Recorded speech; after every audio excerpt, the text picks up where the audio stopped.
that, I don't want to think about it. Like, just tell me what to eat. Right. And that is what I try and do with all of my books. These are not recipes, although they could be for like your next dinner party. This is recipes for living. These are recipes for life. And in the beginning of each recipe, I tell you why I'm eating it, and especially the next book has a lot of that. So like this class really inspired me. I'm doing a cleanse.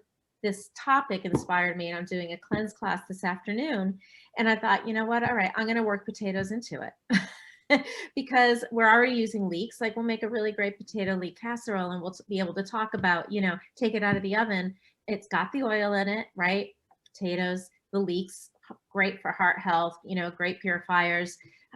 But before you serve it, let it sit, right? Let it sit and serve it at room temperature to transfer the starch to a resistant starch. So like, I just think that there are a lot of ways to get from A to Z.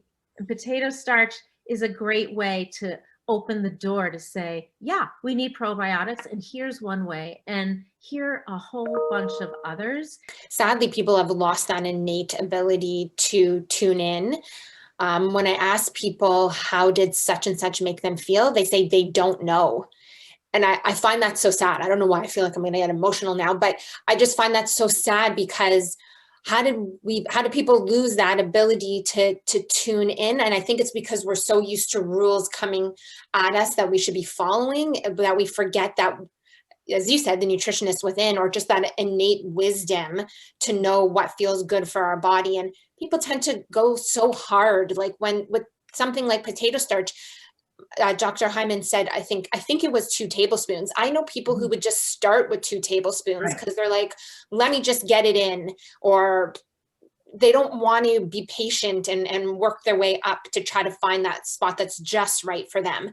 So yeah, I just think the amount, whether it's eating prebiotic foods or supplements, it's just dabble and experiment and see what feels good for you. And that's going to take time and work for people, because they're still also trying to learn to tune in to what feels good for them.